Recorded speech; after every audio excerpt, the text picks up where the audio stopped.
as pessoas vão entrar, mas hoje a gente vai ter a oportunidade de conhecer mais um acadêmico de uma maneira mais aprofundada.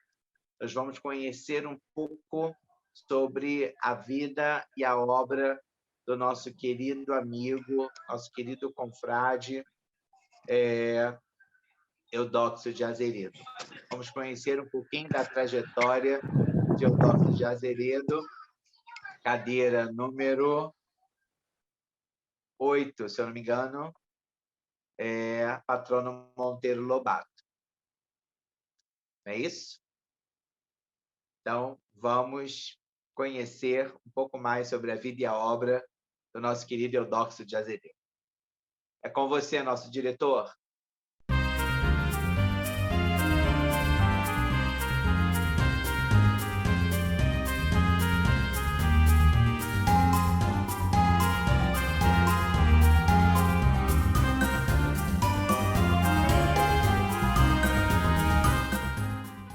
Olá, pessoal, tudo bem?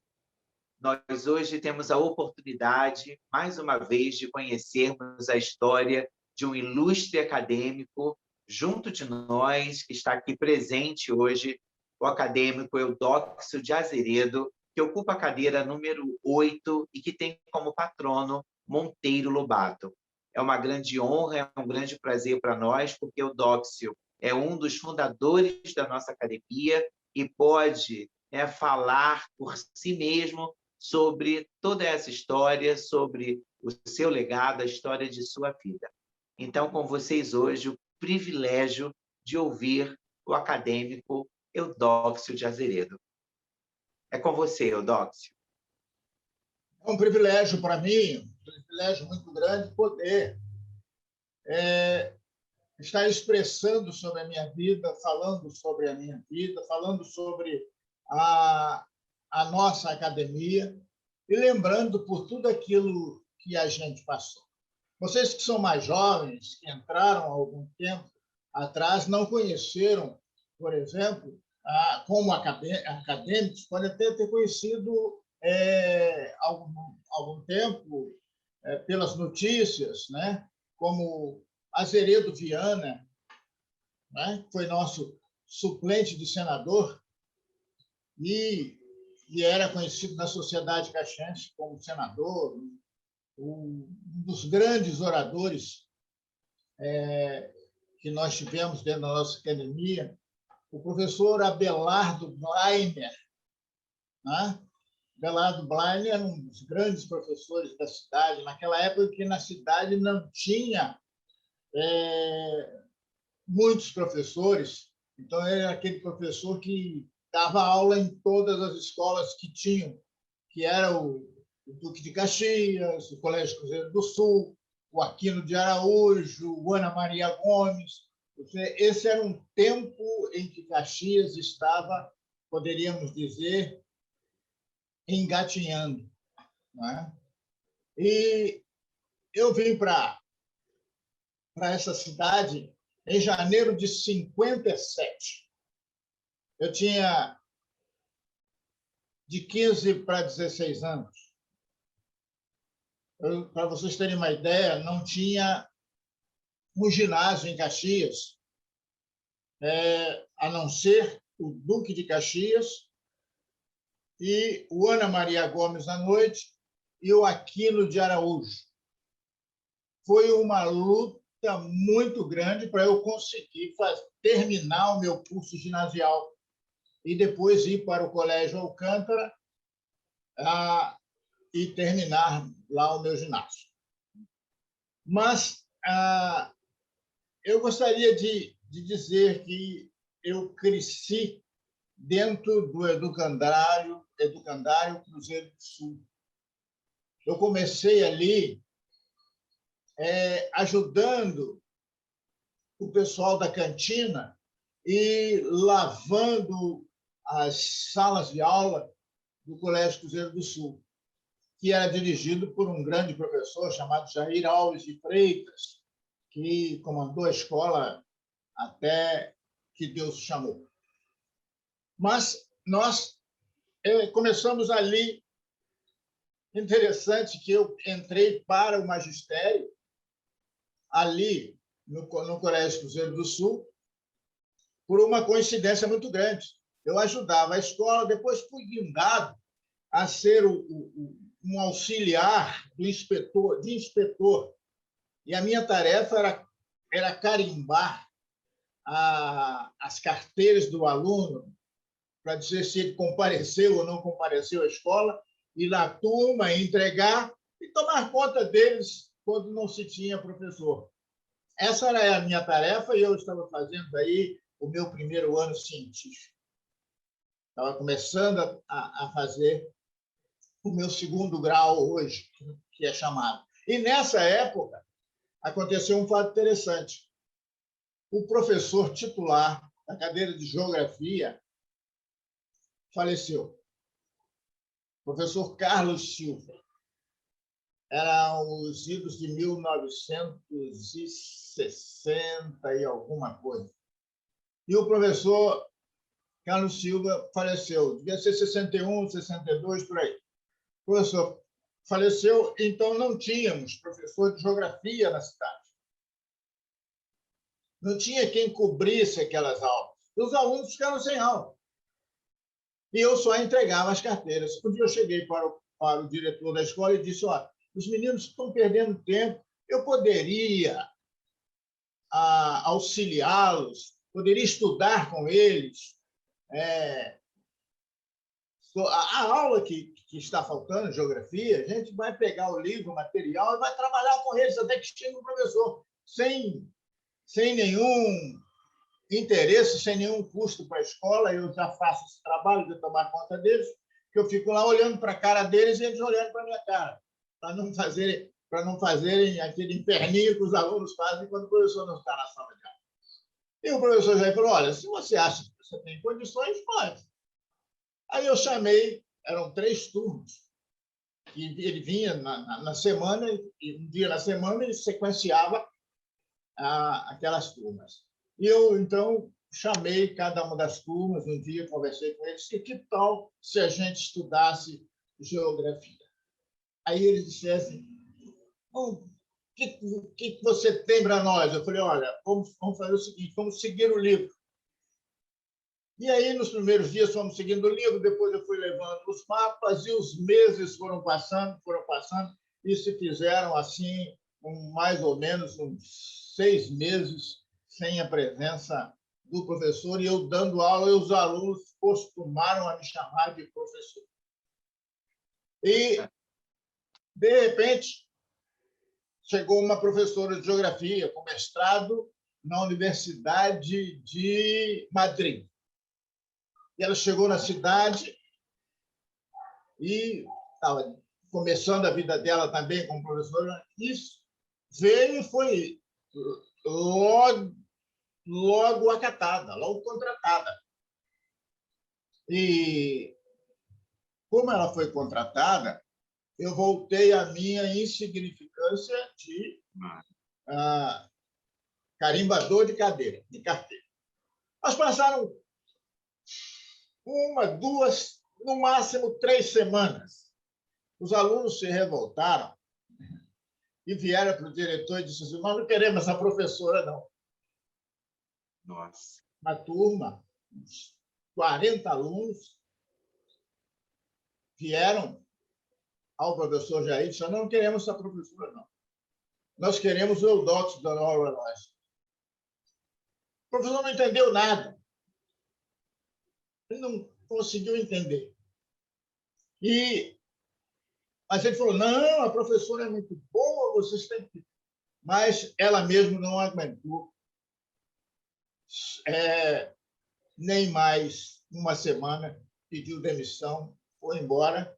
Eu assumi a escola, as aulas, e o professor, então, me comunicou ao MEC e pediu ao diretor do MEC, doutor Nelson França, na época, mandava em toda a educação no estado do Rio de Janeiro, e por isso mesmo aqui na Baixada, professor Jair, professora Erlei e professor Altamiro Alferino de Oliveira, eles assinaram uma carta e pediram ao diretor do MEC para que me desse, então, uma autorização para que eu pudesse lecionar. Eu fui, acredito que o primeiro professor que, sem ter curso nenhum, no estado do Rio de Janeiro, recebeu uma autorização do MEC para lecionar Geografia e Ciências, porque havia a escola da Vitória Régia, da professora Erlei, não tinha professor de ciências. Então, eles aproveitaram e disseram que tem condição de dar essa aula, e eu comecei assim a minha vida de professor. E nessa tarefa de professor, a gente passou a ser conhecido. E havia... A Caxias era pequenininha na época. A sociedade caxiense era pequena. É só você pensar que, em 1970, a gente cantava 90 milhões em ação para frente, Brasil do meu coração. Isso em 1970 eram 90 milhões de brasileiros. 90 milhões em ação para frente, Brasil do meu coração. Todos juntos vamos para frente, Brasil, salve a seleção.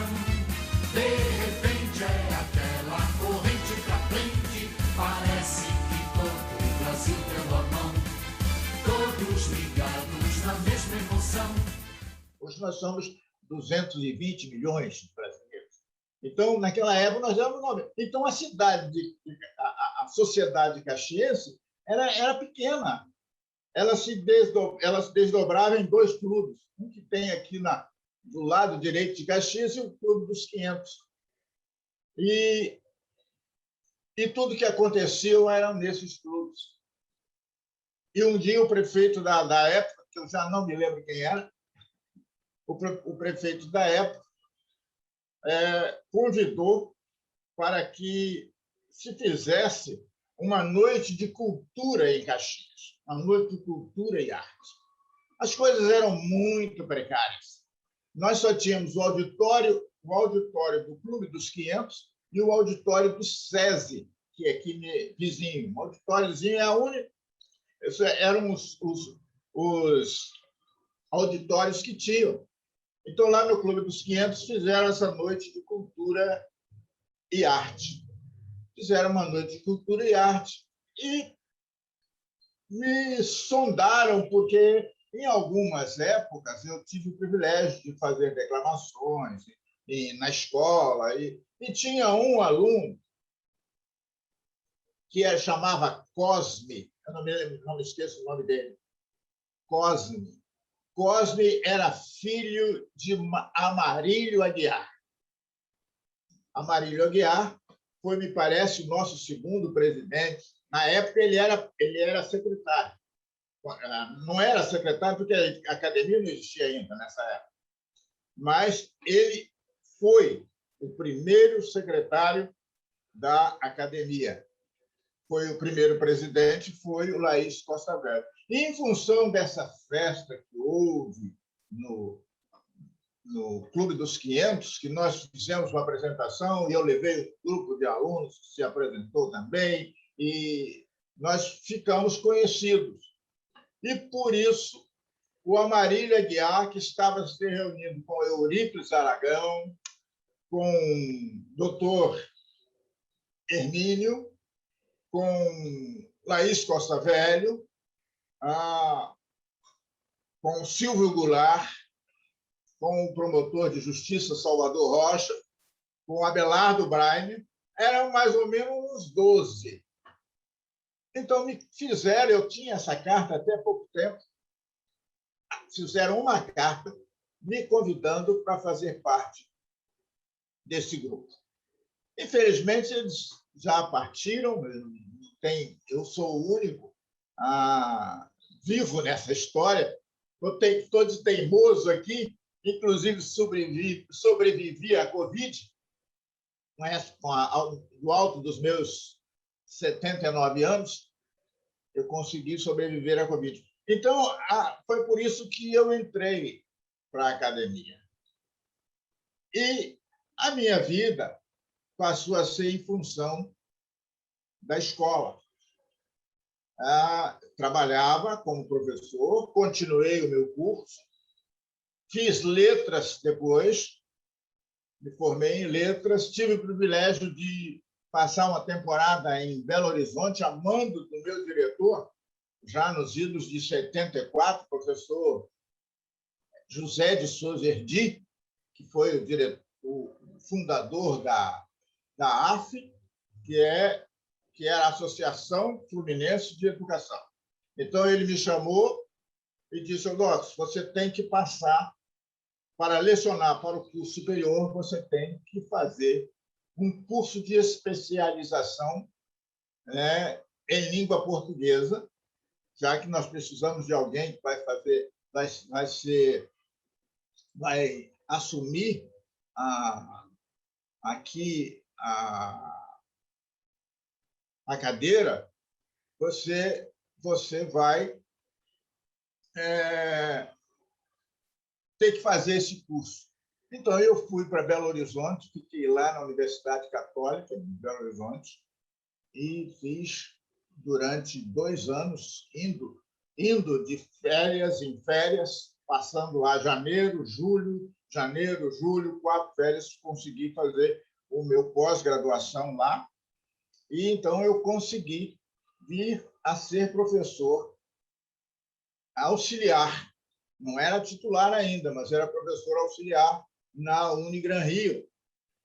E interessante que o meu professor de linguística veio a ser meu titular. Algumas coisas acontecem, né? Da ontem o Fantástico apresentou o quadro de muita coincidência, né? Acontece um quadro de muita coincidência.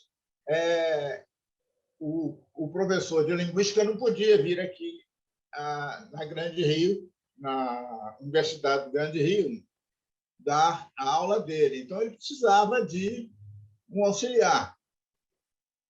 Então, o professor Erdi me chamou e disse: olha, eu não sei, você vai fazer uma entrevista com ele. Se ele te aprovar, aí você vai ser contratado pela universidade para dar aula nos cursos de administração de empresa, no curso de contabilidade geral e também no curso de letras e pedagogia. Esse era um salto grande para mim, né? Nossa, com certeza. Muito importante no meu currículo. Ainda muito jovem, né, o Docs? Ainda muito jovem, né? Sim. Nessa época eu estava cheio de vigor, cheio de força, tinha menos de 40 anos, tinha 30 e poucos anos. Isso foi em 74, quando a AF começou. Ela não tinha aqueles prédios que tem hoje. Ela tinha 3 galpões ali junto do Bob's. Então, ali que começou a faculdade. Então, o professor Edir me chamou e disse assim: olha, você tem que vir aqui tantas horas porque ele quer fazer uma entrevista com você. Ele não sabia nem meu nome, quem era, né? Aí, quando eu cheguei lá, o professor Edir falou assim: olha, ele está na sala ali e vou te apresentar. Quando eu entrei, era o professor Maza. O professor Maza, ele olhou assim: esse moço foi o mais brilhante aluno que eu tive na minha vida.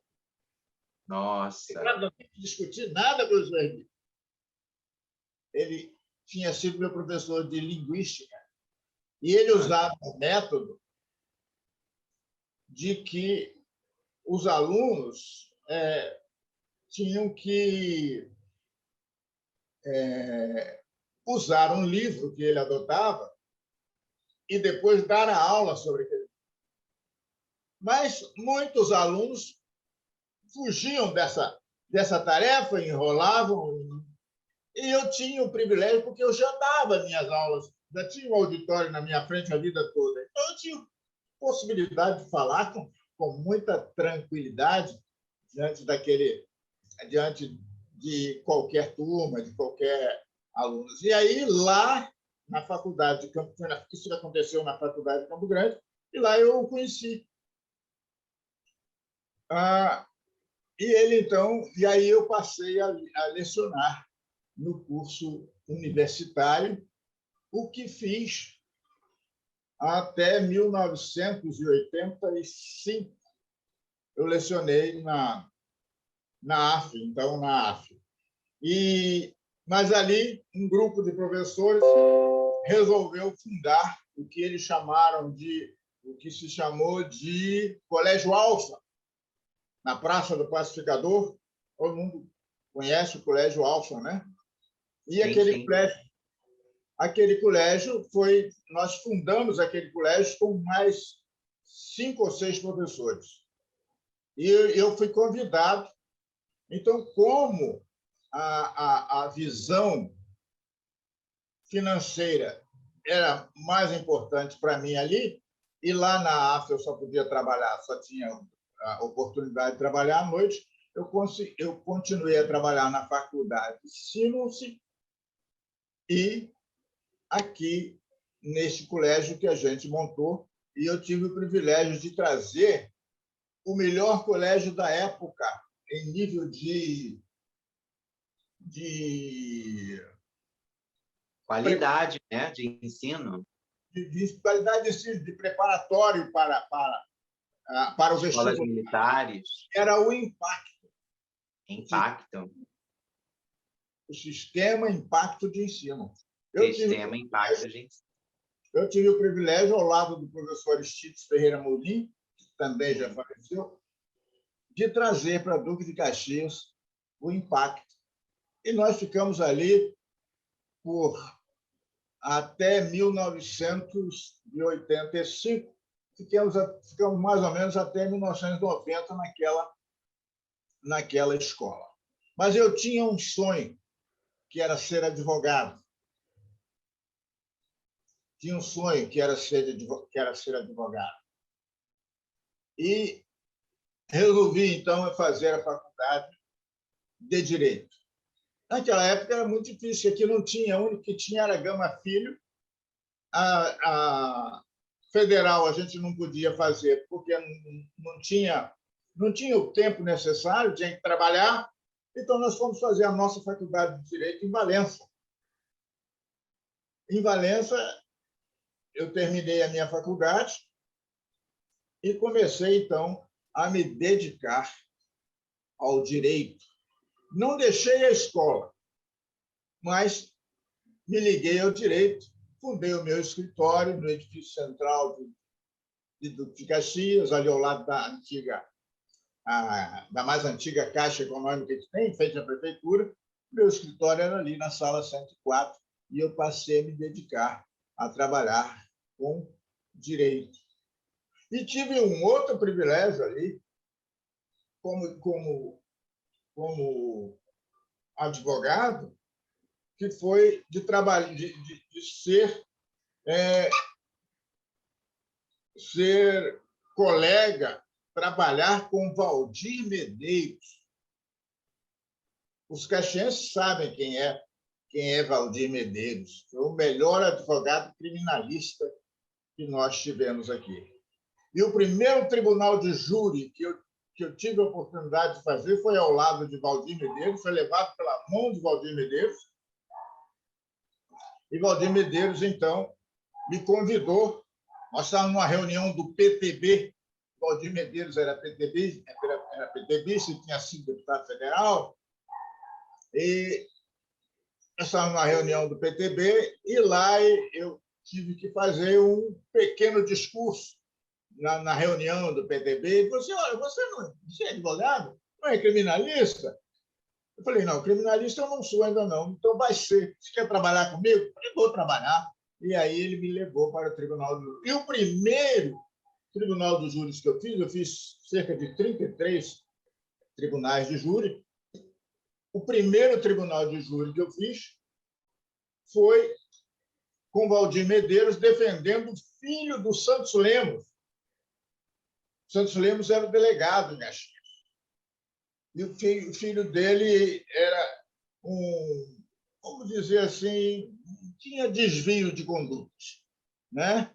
Tinha desvio de conduta. E ele estava sendo julgado por um crime que tinha cometido e tal, e eu, então, estreiei no Tribunal do Júri. Depois eu fiquei trabalhando com os juízes mais antigos de Caxias, tive o privilégio de exercer a minha vida toda, morando onde estou até hoje. Eu moro aqui há 60 anos, né?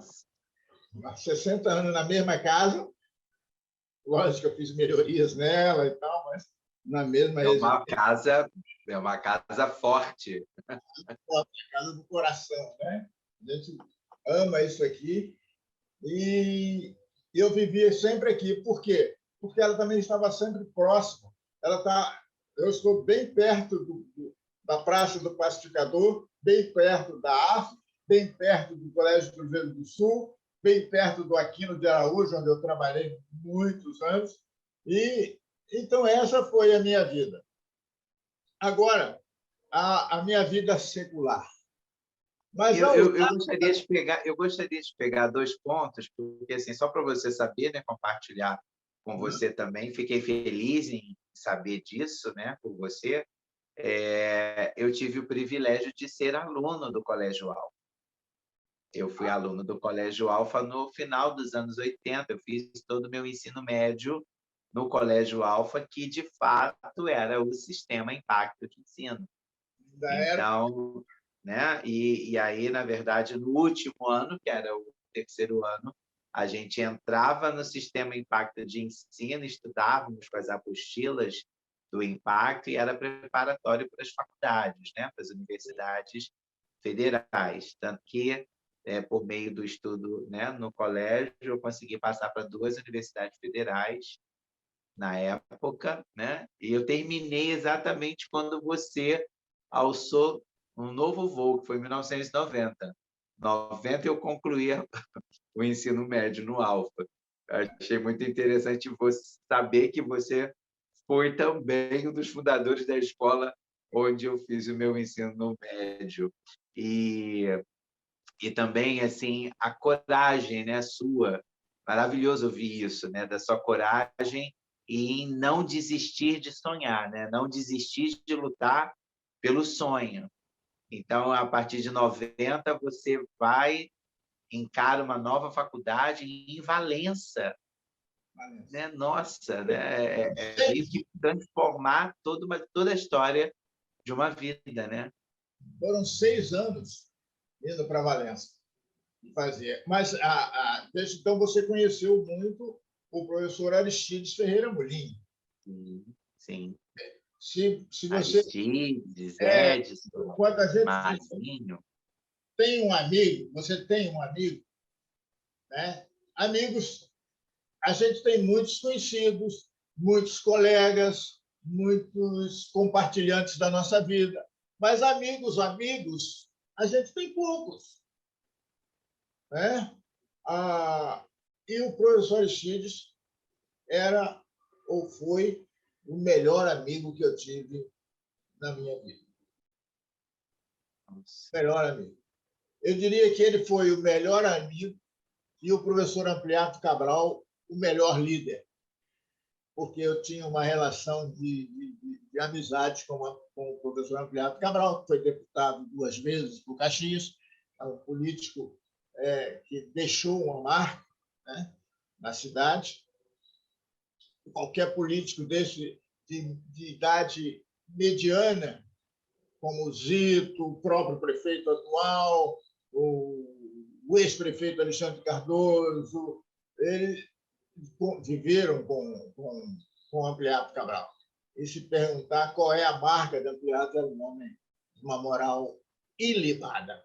Então eu tive o privilégio de viver, né? Além, nesse mundo da academia, nós éramos eu sei que as dificuldades são grandes. Eu reconheço que ser presidente da academia é um negócio muito dificultoso. É prazeroso, porque eu já tive o privilégio de ser. Mas eu sei que é muito difícil. É muito difícil. Eu consegui, você participou, você chegou a escrever, nós fundamos a nossa revista, né? Tivemos uma tiragem aí de uns 10 números, mas ela não, quando passou para mãos de outros presidentes, ela não conseguiu prosseguir, porque foi muito, muito difícil. Alguém me perguntou, como é que você conseguiu fazer essa revista? A primeira revista da entidade, eu tive que fazer do meu bolso. Eu sei que você já gastou do seu dinheiro alguma vez para poder fazer alguma coisa por essa academia, porque ela não tem dinheiro. Então, a primeira foi que eu fiz do meu bolso. E eu fiz propaganda, por exemplo, eu fiz propaganda da Pavan, antiga Pavan, que já não existe mais, né? E o Afrânio, que era o dono da Pavan, era meu colega de Rotary Club. Eu tive o privilégio de ser do Rotary Club também, né? E levado por uma confreira, nossa querida Dina Guerra, ela me levou para e eu tive o privilégio de conviver com aquelas pessoas ali, com os grandes industriais de Caxias e os grandes comerciantes, né? Eu conheci muita gente boa ali. Então, eu chegava perto do Afrânio, cheguei perto do Afrânio e mostrei a revista. Olha, eu já botei a propaganda. Agora, o custo dela é X. Se você quiser ajudar, eu sei que... Aí, não, vamos ajudar e tal. Então, eu fiz assim com o Cordeiro, da imobiliária, fiz assim com o doutor Nilson, da clínica de alergia que ele tinha aqui do nosso lado, fiz com o doutor Daniel Eugênio, que é dentista, botei o consultório dele, fiz a propaganda, né? Aquela propaganda que tinha na revista, eu fiz, paguei a revista, depois saí com a revista e falei, ó, mas por quê? O que acontece?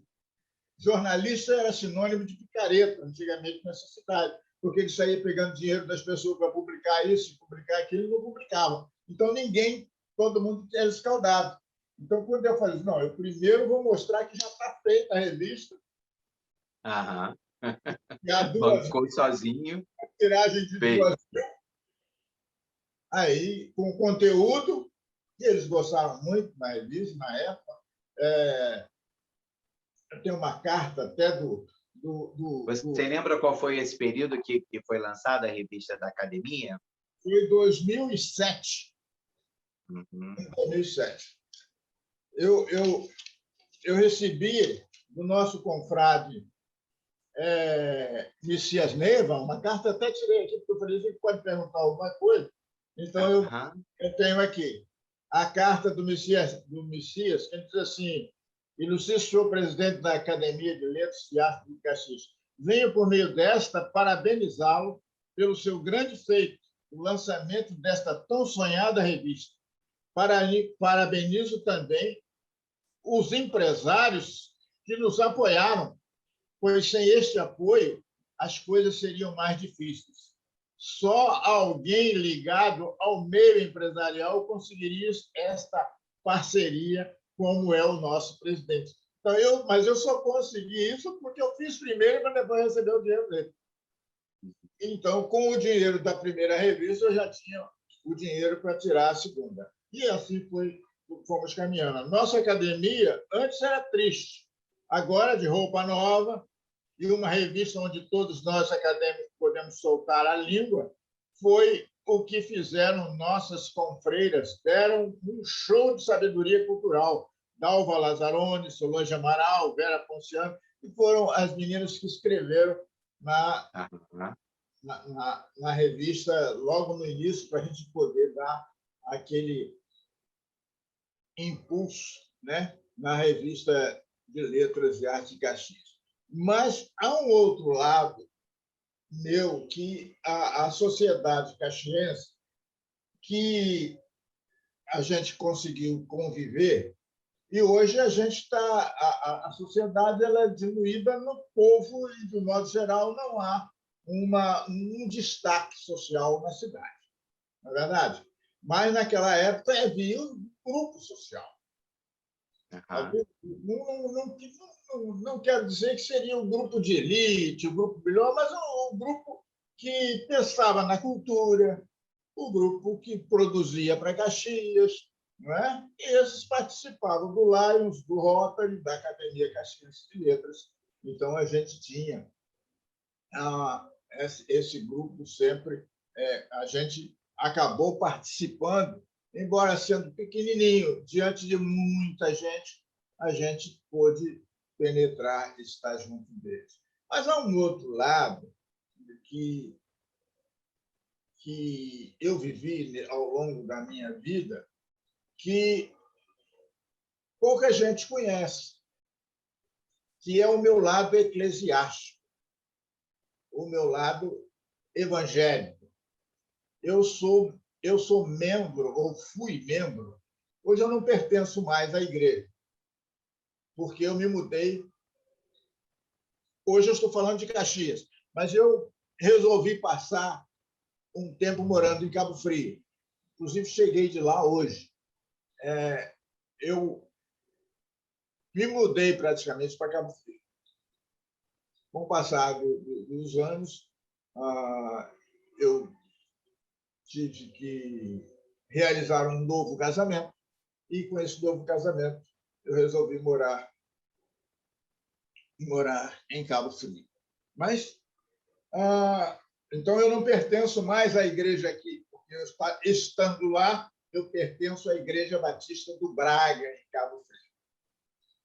Mas aqui eu fui membro 57 anos da igreja. Eu fui um dos membros fundadores da Igreja Batista Memorial, que tem hoje, ajudei a fundar o Colégio Batista Memorial. Acho que você já ouviu Acho que falar. você tem essa propriedade, né, de fundar as coisas, de abrir os caminhos, nas letras, nas artes, na religiosidade. É um homem que vai à frente do seu tempo, abrindo caminho para que outros possam passar. Que disse que, para formar o conselho diretor da AF, da Associação Fluminense de Educação, eram precisos 17 nomes. E eu tenho o privilégio de estar inscrito entre esses 17 nomes. Primeiro corpo administrativo da Associação Fluminense de Educação. Daí eu ter essa intimidade com o professor José de Souza Erdi, que eu já conhecia do mundo eclesiástico, do mundo evangélico, do mundo da igreja. E então eu fui fundador dessa igreja. Eu tinha 17 anos quando essa igreja foi organizada. E era pouco mais que um garoto. Eram 24 adultos e um garoto. O garoto era eu. E essa igreja cresceu, se fortaleceu, é uma das organizações eclesiásticas maiores da nossa cidade, em termos de denominação batista. E eu cresci junto da igreja. A minha vida era as escolas e a igreja. E da igreja, há por trás da igreja as organizações que as comandam. São a Associação Batista Caxiense, a Convenção Batista Fluminense e a Convenção Batista Brasileira. E eu fui crescendo também nesse meio. E eu participei diretamente da Convenção Batista Brasileira. Eu tive o privilégio a uma organização que comanda os homens, só os homens. Ela é chamada de União Masculina Missionária Batista do Brasil. Então, essa união, hoje, ela é chamada de União de Homens do Brasil. Então, eu tive o privilégio de galgar essa organização e fui presidente dela por 3 anos consecutivos. Nossa. E lá eu tive. Ela foi organizada em 77 em Curitiba e em 1982 eu tive o privilégio de, junto com um grupo de advogados, fazer o seu primeiro estatuto, né? Assim como eu tive o privilégio, ao lado do professor Álvares, aqui Álvaro, aqui no Colégio Santa Luzia, de sentarmos ali para fazer o nosso estatuto. Infelizmente, aquele projeto de estatuto, eu não sei o que aconteceu, que sumiu, que ninguém sabe onde é que está. Não sei se você tem ele, mas nós fizemos um projeto foi justamente dentro do Colégio Santa Luzia que nós tivemos o privilégio com o professor Álvaro de fazer algumas modificações no estatuto. Mas depois eu não sei, com a morte do Álvaro, porque isso ficou com ele, né? Uhum. Eu não tenho acesso a esse documento, não. Inclusive, eu venho dialogando com o filho dele para que a gente possa também resgatar a memória do professor Álvaro, já citado por vários acadêmicos. Enfim, então tem uma relevância muito grande para a cidade também a figura do professor Álvaro Lopes, e a gente não pode deixar de falar dele, né? As coisas se cruzavam. Você vê, eu era professor, simples professor, do Colégio Cruzeiro do Sul, depois fui diretor da escola também, e ele era diretor do Colégio Santa Luzia, em princípio, diretor de educação, e a gente, então, naquela época, a educação brasileira estava sofrendo uma mudança muito grande. E o Álvaro participou disso, Álvaro Lopes, porque foi criada em 1960 a Lei de Diretrizes e Bases da Educação Nacional. E todo mundo precisava se adaptar a essa nova lei. E, com isso, houve muitas oficinas, muitos congressos. Eu tive o privilégio de ir a um congresso na Bahia, Salvador, um outro congresso que foi em Belo Horizonte, e outro congresso sobre educação que eu participei em Porto Alegre. Então, nós éramos especialistas nisso, né? E isso me ajudou muito, porque eu fiquei conhecedor da lei, e aí havia um concurso para professor do estado da Guanabara, que hoje é o nosso município do Rio de Janeiro, mas naquela época era um negócio muito sério ser professor do estado da Guanabara, não era qualquer um, não. Era professor, embora seja professor de ginasiano, de segundo grau, mas exigia um certo conhecimento e uma aprovação em concurso, tanto concurso de títulos, que tinha, naquela época, em 1974, tinha concurso de títulos e um concurso geral que era feito no escrito lá, né? A múltipla escolha, como se dizia antigamente. Então, eu tive o privilégio de fazer o concurso, e como eu conhecia bem a lei, eu tive o privilégio de passar. E eu tive o privilégio de ter o professor Aristides ao meu lado, nós estudamos juntos. Ele vinha aqui para casa e a gente virava a noite se preparando para esse concurso. E ele era professor de História. E ele passou em História e eu passei em Língua Portuguesa, que foi maravilhoso. Uma maravilha. E hoje eu sou aposentado, tanto pela Prefeitura de Duque de Caxias, como o município do Rio de Janeiro. Então, se a gente pensasse assim, qual o maior legado, né, que o acadêmico Eudóxio de Azeredo deixa para a cidade de Duque de Caxias? Olha, se eu pensar nos seus legados, qual o maior legado que que o senhor deixa para essa cidade? Eu sempre me relaciono com a juventude da minha igreja, porque dentro da igreja existe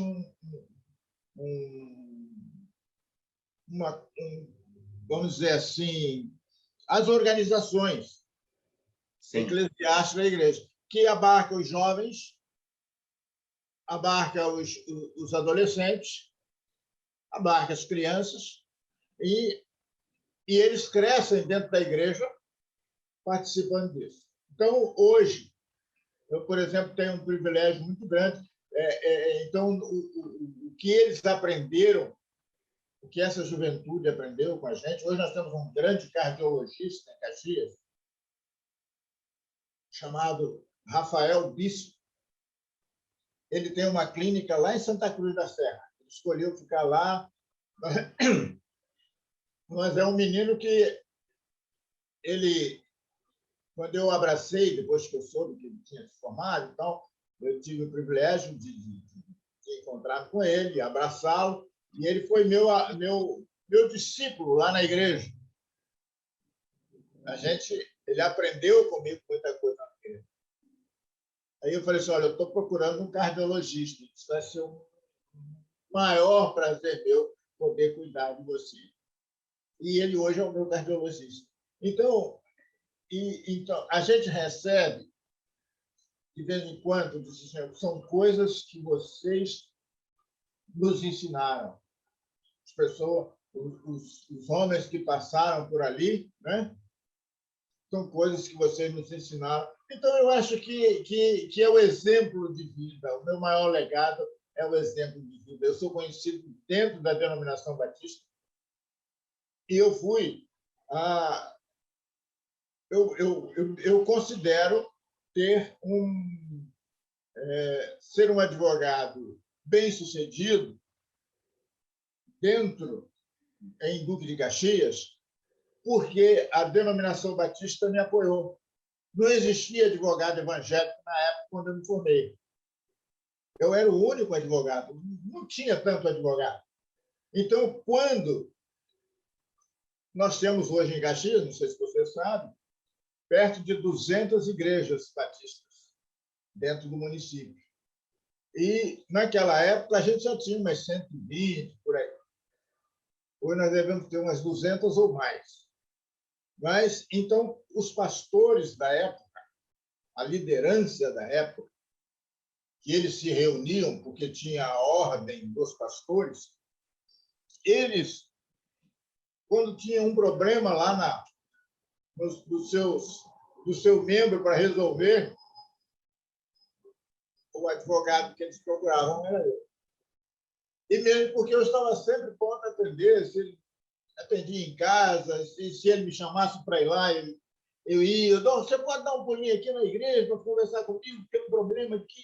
E então eu dava uma passadinha lá e acabava. Então eu tinha uma clientela grande em função disso aí. E aí E acabou que virou uma referência, né, o Eutóxio? Sim. Dentro do mundo evangélico, sim. Eu tive hoje, eu recebi um pedido, o presidente da Associação Batista Caxiense vai fazer uma homenagem ao professor Ampliato Cabral. Então, ele disse assim, olha, eu preciso de alguém que me conte, escreva sobre Ampliato Cabral.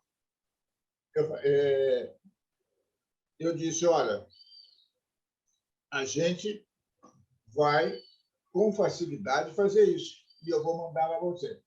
Então, por quê? Aí ele disse o seguinte, você também é um indivíduo que está na nossa listagem aqui para ser homenageado. Eu não quero homenagem, não estou preocupado com isso. Mas você vai ser homenageado porque você também faz parte da história dos batistas caxienses. Essa foi a palavra dele, está até gravado no meu celular. Maravilhoso, maravilhoso. Então, meu amigo.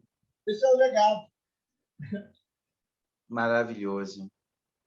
A gente está caminhando para o final desse nosso encontro e eu gostaria assim, muito que você pudesse oferecer algumas palavras para os nossos ouvintes, né? Para os nossos participantes desse curso que vão acessar esse nosso encontro ao vivo, mas que também vão acessar esse encontro depois nas redes sociais.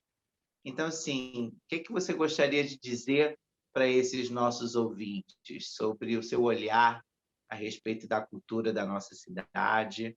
O que você gostaria de deixar para eles?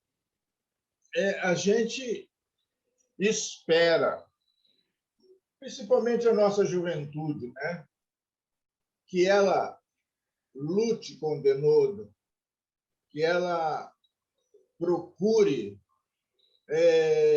a se preparar para um futuro melhor. O futuro, eu sempre digo que a faculdade, a educação, isso não dá riqueza material a ninguém, mas ajuda muito. Se você tiver uma estrutura educacional, você vai conseguir viver a vida com mais facilidade. Portanto, e não desistir nunca dos sonhos, né? Eu vim da lavoura, eu nasci numa fazenda. Eu vivi numa fazenda a minha infância. Até meus 8, 10 anos de idade, eu estava dentro de uma fazenda, literalmente no interior. Meu pai trabalhava na enxada e a gente vivia ali. Mas eu tinha um sonho, eu imaginava como seria o Rio de Janeiro. Eu imaginava como seria São Paulo. Eu vivia assim, como é que são essas cidades grandes? Eu quero um dia conhecer. Até que um dia a minha irmã casou com alguém que veio para o Rio de Janeiro, depois veio trazendo todo mundo e me trouxe também. Então, eu acho que os sonhos não podem, né, não podem morrer. Né? Tem uma quadrilha que diz assim, e os sonhos é sempre embalado por uma esperança. Né? Na calçada, uma quadrinha que eu escrevi, na calçada da esperança, sentado esperando estou. Quem espera sempre alcança aquilo que se esperou. Né? Então, é possível, né? É possível, tudo é possível. E esse é um país maravilhoso. Embora tenha muita gente querendo atrapalhar esse país, embora tenha muita gente que o maltrata, esse país é maravilhoso, porque ele dá essa oportunidade. Só não cresce quem não quer, porque até para ajudar, tem muita gente querendo ajudar. É só o sujeito se dispor a ser, se dispor a querer. Né? Ninguém faz nada sozinho. É preciso pedir, é preciso demonstrar para que possa, então, atingir o seu sonho. Maravilhoso. Meu amigo, foi uma honra, um privilégio. Que momento especial esse poder ter te ouvido. Também criar oportunidades para que outras pessoas possam te ouvir, compreender essa sua trajetória de um menino, de um homem que sonhou, que realizou sonhos, que quebrou barreiras e não desistiu, independente da idade, independente do tempo, lutou até o final para realizar aquilo que sempre desejou. Você é um grande exemplo, eu estou muito feliz de ter podido te ouvir, porque mesmo eu já tendo caminhado também alguns passos, mas é muito bom ouvir as palavras de quem iniciou os seus passos bem antes de mim e que está aqui firme, que venceu vários desafios também da saúde, né? Hoje está aqui. Você não foi só a Covid que você venceu, né?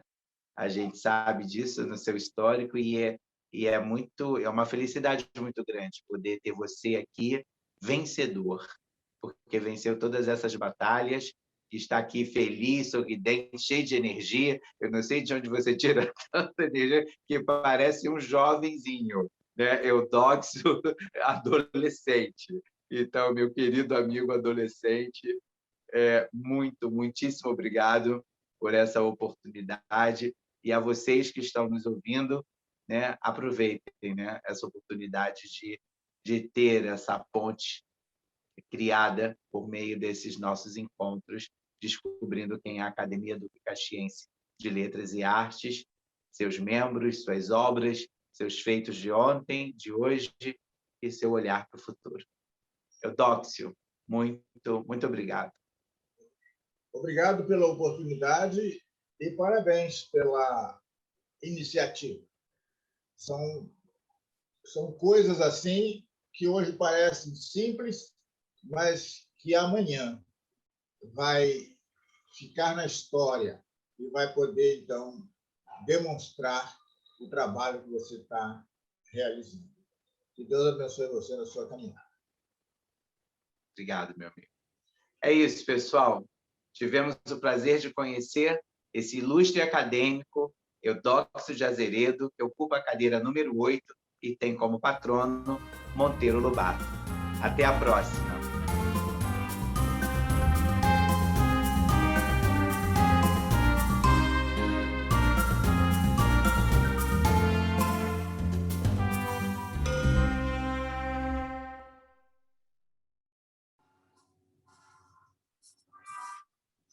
Boa noite, mais uma vez. E aí, pessoal, quem está presente aqui na sala, valeu a pena ter conhecido a trajetória de Eudóxio de Azeredo? Muita pena, muita pena. Muito bom. Emocionada, falou de tantas histórias, professores, nossa, muito bom. Quem mais? Fiquem à vontade. Agora podem abrir seus microfones para fazer alguns... Está valendo muito a pena. Nem vejo a hora passar. Assim, passa muito rapidinho. Tinha que incentivar mais acadêmicos. Eu fico só pensando nisso. Quantas oportunidades de comunicação com os nossos acadêmicos. Que amanhã vou até colocar lá no grupo. Muito bom mesmo. Mesmo. Eudóxio foi meu professor de português e literatura na minha segunda faculdade, na Unigran Rio, que era a AF, né, na época. Ele contou. Uma gracinha. Olá! Agora, imaginem, a gente consegue imaginar uma coisa dessa? Quer dizer, um jovem que sai do interior de uma vida em fazenda, em sítio, vem para a cidade grande, começa a trabalhar numa cantina de uma escola, começa a lavar as salas de aula da escola. E tem ideia disso? Quer dizer, a gente conseguiria imaginar essa trajetória, quer dizer, de um homem que vem das camadas mais simples, das bases mais populares e luta, e acredita, e se envolve, né? Se envolve com o mundo educacional, assume alunos paixão, ali, né? assume turmas e é mais aclamado do que alguém com formação europeia né? Tem autorização para lecionar, enfim, constrói toda a trajetória que Eudóxio construiu. Para nós que o conhecemos, nós sabemos o quanto esse homem domina a língua portuguesa, o quão esse homem fala de uma maneira envolvente, o quão a oratória de Eudóxio é algo assim extraordinário, ouvi-lo declamar suas poesias, seus textos, com uma declamação visceral. Eudóxio faz isso, né? Ele toca a gente, ele envolve, parece um turbilhão de emoções, parece uma tempestade de palavras, e é magnífico ouvi-lo. Foi maravilhoso assim, poder ter participado desse momento junto a ele e poder criar essa ponte de verdade e oferecer isso para vocês. Não só para vocês que estão aqui, né, degustando esse nosso curso, mas esse material que a gente vai deixar disponível nas redes sociais, no YouTube, todo mundo vai poder acessar e conhecer um pouco mais da história dos nossos acadêmicos. Quem é mais jovem aí, né? Valeu ter ouvido isso? Nossos jovens, nós temos professores de língua portuguesa jovens aqui. Vinícius Pimentel está por aí? Oi, Sidney, boa noite. Ô, querido, boa noite. Foi maravilhoso, muito bom. Adorei. Acho que conhecer, né, um pouco da história é sempre bom, né? Principalmente histórias tão maravilhosas como tem sido, né? Não, e a gente vê a ousadia, né? Imagina um homem chegar numa estrutura de vida que ele chegou, fundou a escola em que eu fui aluno. Olha que situação. Quando eu estava terminando o ensino médio, ele simplesmente já, né, aclamado como educador, professor universitário e tal, decide mudar toda a história da vida. Vejam isso. É como se alguém decidisse mudar tudo no meio do caminho. Chegou na metade do caminho, né, de uma jornada de vida, e de repente alguém pode imaginar, não, dali ele vai caminhar para, né, para os finalmente, mas o homem vira a chave e constrói uma nova história, uma nova profissão. É realmente bem ousado, né? Motivador, né? Motivador, motivador. Meus amigos, então é isso. Alguém gostaria de fazer mais alguma colocação? Ah, sim, gente. Solange, ao longo da fala de Eudoxio sobre a revista que Eudoxio lutou para manter, né? Que criou a revista Eudoxio e os seus a sua habilidade de fundar coisas, né? Eudoxio vai, funda a revista, abre aí os portais da revista da academia. Solange está mostrando para nós aí algumas edições maravilhosas dessa revista. Vários acadêmicos tiveram oportunidade de participar. Vamos tentar achar aí onde está a caixinha da Solange Amaral. Solange mostrando para nós as capas de algumas dessas revistas. Essas revistas, muitas delas estão no Instituto Histórico, não é mesmo? Não sei se Tânia ainda continua aqui na sala, porque Tânia tinha uma outra reunião, mas a maioria dessas revistas tem cópia delas no Instituto Histórico, para que a gente possa ter acesso a essa produção que, conforme o Eudoxio falou, aconteceu aí por volta dos anos de 2007, já nesse século XXI. Né? 2007, 2008. Então, conforme as palavras do saudoso Messias Neiva, realmente foi uma obra fantástica. Vamos lutar para retomar. O que você acha, Solange? Vamos lutar para retomar essa revista? Vale a pena, né? Tá desligado o seu microfone. Com certeza. O título da revista é Letras e Artes em Revista, é o nome da revista, e a gente procurava sempre colocar uma obra de algum acadêmico, porque nossa academia é formada de artistas plásticos também, né? Além de escritores. Então, nós tivemos na primeira capa a ilustração de um quadro de Messias Neiva, O Dono da Bola, que se intitulava o quadro dele. Depois foi uma obra de Paulo Ramos, não sei se a ordem é essa, porque eu não estou vendo a numeração. Paulo Ramos, aqui Penha Santiago. Essas são as que eu tenho, mas tem outras, né? Tem outras edições que estão lá no Instituto Histórico. E era uma maneira muito, muito, muito interessante de nós divulgarmos a nossa academia, porque essas revistas, assim que elas eram editadas, nós saímos distribuindo em todos os cantos do município, na prefeitura, em consultórios médicos, para divulgar mesmo para a cidade, que na cidade existia uma academia de letras e artes, e o papel dessa academia na sociedade. Então, eu acho que é uma excelente ideia nós tentarmos voltar à edição da revista, né? Perfeito, perfeito. Vamos lutar sim, a gente merece isso. Não só a academia merece, mas os cidadãos também merecem conhecer do trabalho dos acadêmicos e do trabalho dos artistas de um modo geral. Então, Não sei se dá para Solange foi você uma das ver, mas você está contemplado aqui, ó, entregando um prêmio bem menino ainda. Eu acho que isso aqui deve ter sido um concurso de poesia, um concurso de poesia que nós realizamos também. A academia realizou durante muito tempo em nosso município um concurso de poesia que abrangia o país inteiro, tinha candidatos de todos os estados, né? E a gente sempre fez e era um sucesso. As pessoas adoravam participar.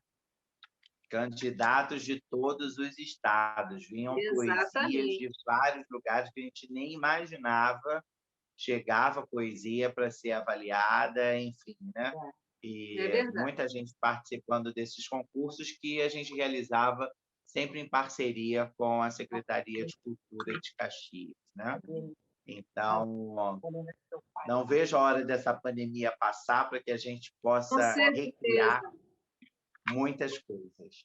Esse curso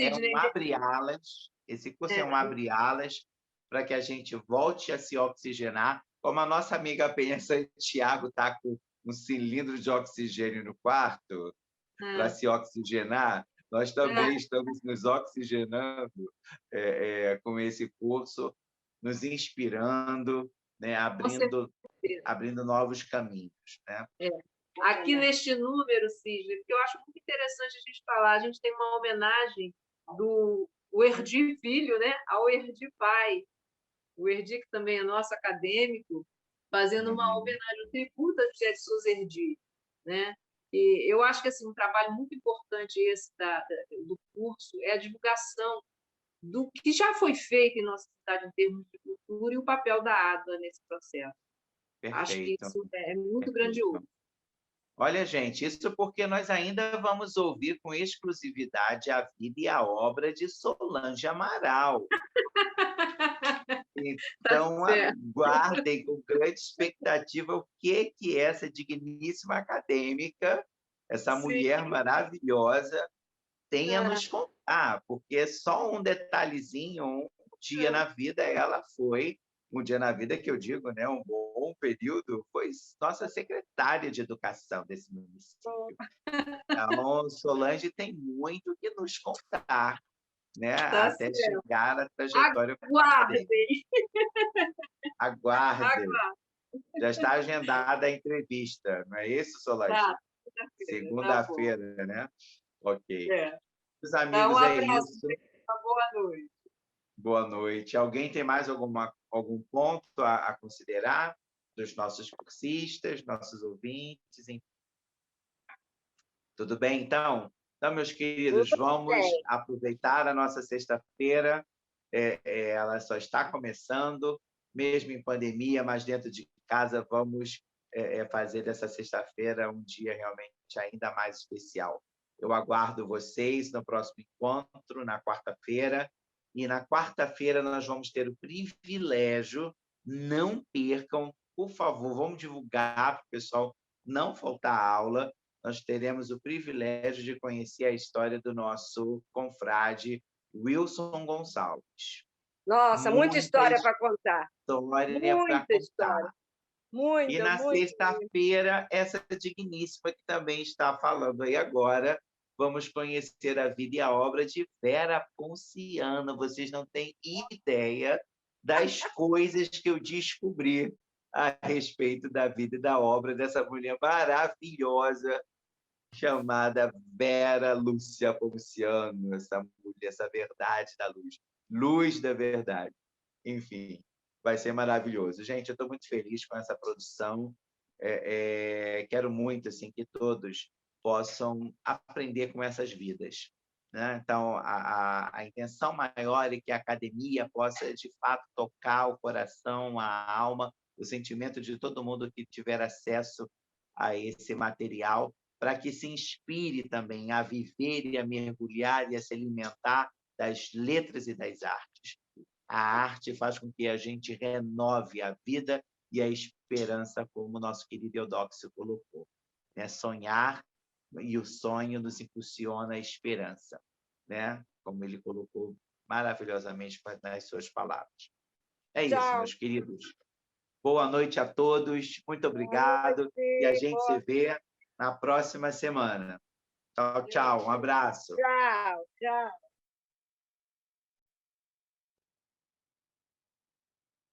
A nossa foto. Alguém já saiu?